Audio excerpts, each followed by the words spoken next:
వినిపిస్తున్నారమ్మా? ఉన్నారా క్లాస్ లో? Yes sir. Right, మీకు పెట్టాను చూడండి, స్క్రీన్ కనబడుతుందా? కనిపిస్తోంది సార్. రైట్, దీంట్లో మీరు నోట్స్ రాసి పెట్టుకుని ఆ ప్రొఫార్మా వరకు రాసి పెట్టుకుంటే రేపు ఆ ప్రొఫార్మా గురించి నేను చెప్తాను. ఇక్కడ చూడండి, మీకు ఇదంతా చెప్పాను, నేను డెఫినేషన్ చెప్పాను. Form of businesses in which banking companies may engage, ఏమేమి బ్యాంకు వ్యాపారాల యొక్క స్వరూపం ఇది, ఏమేమి చేయొచ్చు బ్యాంకులు అనేది. అలాగే నెక్స్ట్ ఇక్కడ అకౌంట్స్ అండ్ ఆడిట్ అని చెప్పాము. అకౌంట్స్ అండ్ ఆడిట్ ఈ ఫస్ట్ పారాగ్రాఫ్ లో ఉండేది రాసుకుని ఇవన్నీ హెడ్డింగ్స్ పెట్టుకోండి. Accounts, audit. సో కాబట్టి preparation of annual accounts,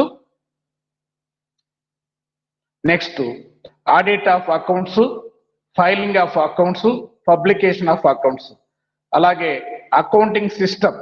so కాబట్టి మామూలు trading or manufacturing organisations accounting system, banking accounting system different గా ఉంటుంది. కాబట్టి మనము ఇక్కడ వాళ్ళు ఏమేమి ఫాలో అవుతారు: voucher posting, voucher summary sheets, daily trial balance prepare చేసుకుంటారు, కంటిన్యూ చెక్స్ ఉంటాయి, control accounts, double voucher system. So ఇవన్నీ వాళ్ళు బ్యాంకింగ్ అకౌంట్ సిస్టమ్ లో ఇవన్నీ సైడ్ హెడ్డింగ్ కింద పెట్టుకోండి. పోతే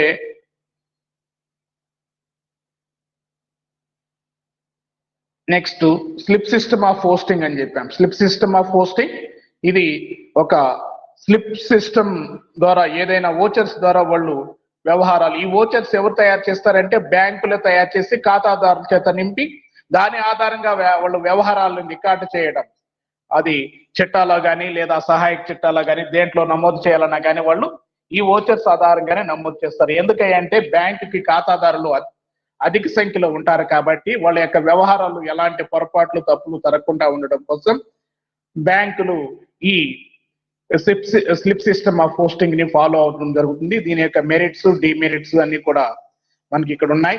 సింపుల్ గా మీకు ఎక్కువ అడగడు, 3 మార్క్స్ కి అడుగుతాడు దీన్ని, కాబట్టి సింపుల్ గా నోట్స్ ప్రిపేర్ చేసి పెట్టుకోండి. పోతే నెక్స్ట్ ఫైనల్ అకౌంట్స్, ఇది మనకు మెయిన్. ఇక్కడ నుంచి మనకు ప్రాబ్లమ్స్ స్టార్ట్ అవుతాయి. సో ఒక banks are required to prepare final accounts for each financial year, that is its books are closed each year on March 31st March. But for internal purpose, banks usually close their books on 13th September. So కాబట్టి మార్చి 31వ తారీఖు ప్రతి అన్ని బ్యాంకులు కూడా ఈ final accounts prepare చేసుకోవాల్సి వస్తుంది. కానీ అంతర్గత భద్రత కోసం వాళ్ళు సెప్టెంబర్ 30వ తారీఖు కూడా, అంటే ఏప్రిల్ నుంచి సెప్టెంబర్ 30కి 6 నెలలు అవుతుంది కాబట్టి వాళ్ళు ఈ 6 months కూడా వాళ్ళు ఇంటర్నల్ పర్పస్ కోసం ఫైనల్ అకౌంట్స్ ప్రిపేర్ చేసుకోవడం జరుగుతుంది. ఇది కాబట్టి ఫైనల్ అకౌంట్స్ లో ఫస్ట్ మనకు profit and loss account. Profit and loss account అంటే ఏం చెప్పాము? A banking company is required to prepare its profit and loss account according to form B in the third schedule of banking regulation act 1949. So కాబట్టి అందులో పొందపరిచినటువంటి విధంగా వాళ్ళు దాన్ని ప్రిపేర్ చేయాలి. Form B is in a summary form and the details of the various items are given in schedules. So కాబట్టి ఈ ఫామ్ లో వాళ్ళు తయారు చేయాలి. ఈ ఫామ్ తో పాటు వాటికి సంబంధించినటువంటి షెడ్యూల్స్ కూడా ఫామ్ చేయాలి. షెడ్యూల్స్ అంటే వాటికి వాళ్ళ బ్యాంకులకు సంబంధించినటువంటి ఎంత ఆదాయాలు వచ్చాయి దానికి సంబంధించినటువంటి వర్కింగ్ నోట్ కోసం వాళ్ళు ఈ షెడ్యూల్స్ ప్రిపేర్ చేస్తారు. ఆ షెడ్యూల్స్ లో వాటికి సంబంధించినటువంటి వాడు ఎలా ఏమేమి ఆదాయాలు వచ్చాయి, ఎంత ఆదాయాలు అంటే వడ్డీ సంపాదించిన వడ్డీ అనుకోండి, ఇంట్రెస్ట్ ఎర్న్డ్ అనుకోండి, ఆ ఇంట్రెస్ట్ ఎర్న్డ్ ఏమేమి interest, current deposits, cash credits, overdrafts పై ఇంట్రెస్ట్, లేదా డిస్కౌంట్ చేసిన బిల్లులపై డిస్కౌంట్, ఇలాంటివన్నీ బ్యాంకుకి సంపాదించిన వడ్డీ కిందకు వస్తాయి. కాబట్టి అవన్నీ ఏది ఎంత సంపాదించారు ఏంటి అనేది డీటెయిల్డ్ గా వాడు ఈ షెడ్యూల్డ్ లో వేసుకుంటారు. కాబట్టి బ్యాంకు మనము లాభ నష్టాల ఖాతా యొక్క ప్రొఫార్మా నమూనా చూడండి, ఇక్కడ ఇచ్చినాడు మనకు ఆల్రెడీ కనబడుతుందమ్మా. Hello, yes sir. సో ఇది form B, form of profit and loss account. So కాబట్టి profit and loss account for the year ended 31st March. So కాబట్టి ఆ విధంగా ఓడేసుకోవాలి ద ఫామ్. కాబట్టి ఇది పర్టికులర్స్. సెకండ్ కాలం వచ్చేసి షెడ్యూల్డ్ నంబరు, థర్డ్ కాలంలో వచ్చేసి year ended on 31st 3 current year rupees అన్ని ఇక్కడ వేసుకుంటూ వస్తారు. సో ఇది దాని యొక్క ఫార్మాట్. మీరు కాలమ్స్ కొట్టుకోవచ్చు, వాడు కాలమ్స్ లేకుండా ఇచ్చినాడు. ఫస్ట్ కాలం particulars, second column scheduled, third కాలం 3 కాలమ్స్ చాలు మనకి. ఇక్కడ లాస్ట్ ఇయర్ అమౌంట్ మనకు ప్రాబ్లమ్స్ లో ఇవ్వడు. కాబట్టి current year rupees in thousands లో ఇస్తే కనుక పైన రూపీస్ ఇన్ థౌజండ్స్ అని పెడతాం, థౌజండ్స్ ఒమిటెడ్ అని. సో కాబట్టి 3 zeros మనం తీసేసాం కాబట్టి థౌజండ్స్ అంటే 1000 కి 3 zeros ఉంటాయి కాబట్టి దాన్ని మట్లు తీసేసి మనము రూపీస్ ఇన్ థౌజండ్స్ అని పెట్టుకోవచ్చు, లేదా 3 zeros ఒమిటెడ్ అంటే తీసేయడం జరిగింది. సో కాబట్టి ఆ విధంగా మనము ఇది బ్యాంకు యొక్క లాభ నష్టాల ఖాతా. దీని యొక్క నమూనా చూడండి ఎలా ఇచ్చినాడు. ఫస్ట్ 1 లో ఇన్కమ్ తీసుకుంటాడు, బ్యాంక్ వచ్చేటువంటి ఇన్కమ్ లో నుంచి 2 ఎక్స్పెండిచర్ తీసేస్తాడు. అప్పుడు బ్యాంక్ కి ప్రాఫిట్ ఆర్ లాస్ వస్తుంది. అంటే ఈ ఇన్కమ్స్ ఎలా వస్తాయి అంటే ఇంట్రెస్ట్ ఎర్న్డ్, వాడు సంపాదించినటువంటి వడ్డీ.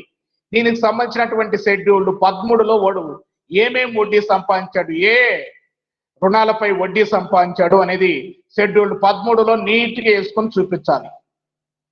షెడ్యూల్డ్ 13 ఇంట్రెస్ట్ ఎర్న్డ్ కాబట్టి ఏమేమి ఇంట్రెస్ట్ సంపాదించాడు, interest discount on advances bills, income on investments, interest on balance with RBI, reserve bank of India, other inter banks, వాటి నుంచి ఏదైనా ఇంట్రెస్ట్ వచ్చినట్లయితే మొత్తం ఇంట్రెస్ట్ ఎంత వచ్చింది అనేది షెడ్యూల్డ్ 13లో టోటల్ చేసుకొని ఇక్కడ నేరుగా వాడు ఇంట్రెస్ట్ అండ్ షెడ్యూల్డ్ 13లో ఎంతైతే ఉందో ఆ మొత్తాన్ని ఇక్కడ వేసుకోవడం జరుగుతుంది. అలాగే అదర్ ఇన్కమ్స్ వచ్చేసి షెడ్యూల్డ్ 14లో వేసుకుంటాడు. దానికి సంబంధించినటువంటి వర్కింగ్ నోటు షెడ్యూల్డ్ 14లో ఈ విధంగా రాస్తాడు. సో కాబట్టి ఇవన్నీ మనం రాసుకోవాల్సిన అవసరం లేదు. ఓన్లీ మీరు ప్రాఫిట్ అండ్ లాస్ అకౌంట్ ఆ నమూనా ప్రొఫార్మా వేసి పెట్టుకోండి చాలు. ఫామ్ ఎలా ఉంది, form B profit and loss account. ఇది బ్యాంక్స్ యొక్క profit and loss account. So కాబట్టి చాలా సింపుల్ గా ఉంటాయి ప్రాబ్లమ్స్ మనకు. First income. ఇన్కమ్ అంటే బ్యాంక్ కి 2 రకాలైనటువంటి ఇన్కమ్స్ ఉంటాయి. ఇంట్రెస్ట్ అండ్ ఇంట్రెస్ట్ ఏదైనా ఉంటే షెడ్యూల్డ్ 13లో వేసుకుంటుంది. ఆ టోటల్ తెచ్చి ఎంతైతే అవుతుందో షెడ్యూల్డ్ 13లో ఏడేస్తుంది. షెడ్యూల్డ్ 14లో ఇతర ఆదాయాలు ఉంటే షెడ్యూల్డ్ 14లో వేస్తుంది. సో కాబట్టి ఈ 2 టోటల్ చేసుకుంటే ఆ సంపాదించినటువంటి వడ్డీ ప్లస్ ఇతర ఆదాయాలు 2 కలిపితే మొత్తం ఆదాయం బ్యాంకులకు తెలుస్తుంది. ఆ మొత్తం ఆదాయంలో నుంచి ఖర్చులు అంటే ఏమేం ఖర్చులు ఉంటాయంటే ఇంట్రెస్ట్ ఎక్స్పెండెడ్, చెల్లించినటువంటి ఇంట్రెస్ట్ ఉంటుంది. వాళ్ళు కూడా బ్యాంకులు కూడా వడ్డీ చెల్లిస్తాయి, వడ్డీ సంపాదిస్తాయి, వడ్డీ చెల్లిస్తాయి. కాబట్టి వాళ్ళు చెల్లించినటువంటి వడ్డీ ఇంట్రెస్ట్ ఎక్స్పెండెడ్, చెల్లించినటువంటి వడ్డీ, దాన్ని కూడా వాళ్ళు కరెంట్ డిపాజిట్స్ పై ఎంత వడ్డీ చెల్లించారు, ఖాతాదారులకి ఫిక్స్డ్ డిపాజిట్లపై ఎంత వడ్డీ చెల్లించారు, రికరింగ్ డిపాజిట్లపై ఎంత వడ్డీ చెల్లించారు, ఇవన్నీ షెడ్యూల్డ్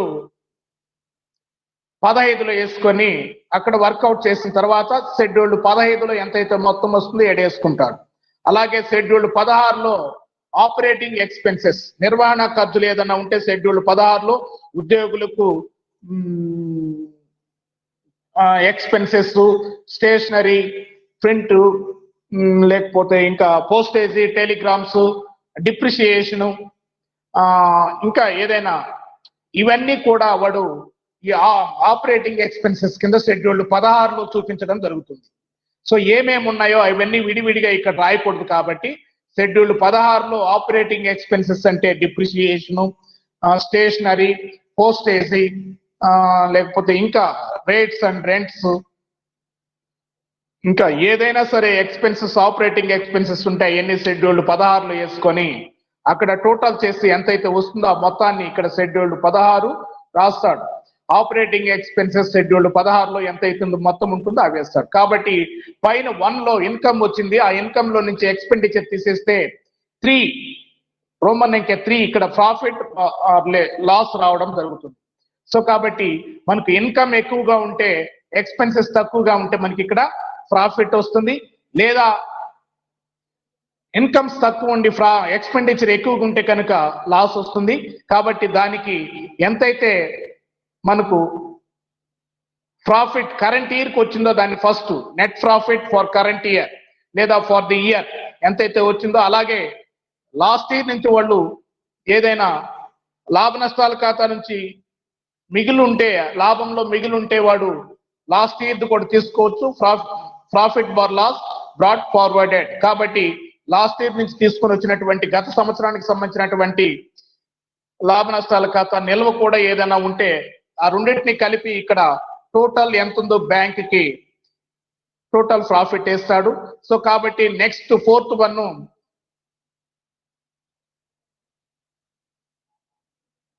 అప్రోప్రియేషన్స్ అంటే వినియోగితాలు.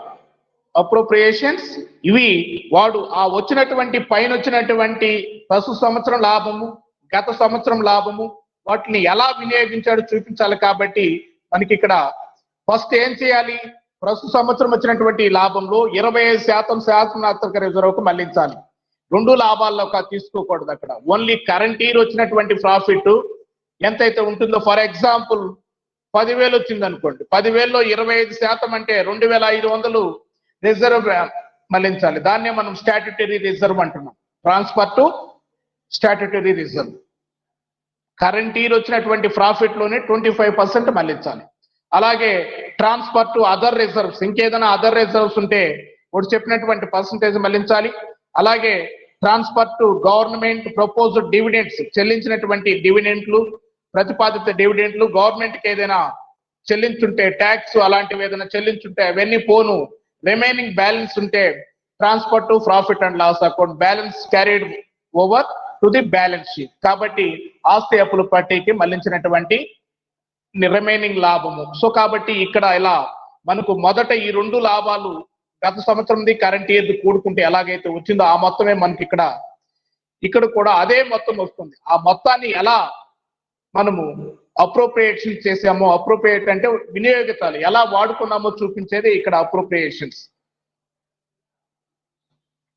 ఓకేనా? సో కాబట్టి ఇది మనకు బ్యాంక్ సంబంధించినటువంటి లాభ నష్టాల ఖాతా. నేను మీకు చాలా ఫాస్ట్ గా చెప్పినట్టు అర్థం కాకుండా ఉండొచ్చు. మనకు ప్రాబ్లమ్స్ వేస్తే దీనికి సంబంధించినటువంటి ప్రాబ్లమ్స్ చాలా ఈజీగా సింపుల్ గా అర్థమవుతుంది. ఓకేనా? సో కాబట్టి ఫస్ట్ మనము ఇన్కమ్ అంటున్నాం. ఇన్కమ్ అంటే 2 రకాలైనటువంటి ఇన్కమ్స్ మనం తీసుకుంటాం. ఇంట్రెస్ట్ అండ్ అది షెడ్యూల్డ్ 13లో దేనిపై ఎంత వడ్డీ సంపాదించిందో అక్కడ వేసుకొని నేరుగా ఇక్కడేమి వర్కింగ్ నోట్ లేకుండా నేరుగా మనం ఇక్కడ వేసుకుంటాం. అదర్ ఇన్కమ్ ఏదైనా ఉంటే దాన్ని షెడ్యూల్డ్ 4లో వేసుకుంటాం. అదర్ ఇన్కమ్ అంటే ఇంట్రెస్ట్ ఆన్ ఇన్వెస్ట్మెంట్స్, లేదా profit on sale on investments, లేదా profit on sale of fixed assets. ఏదైనా పాత అంటే బ్యాంకులు ఫిక్స్డ్ అసెట్స్ కొనకూడదు, అమ్మకూడదు, అలాంటి వ్యాపారం చేయకూడదు. కానీ ఏదైనా పాత ఫర్నిచర్స్ లేదా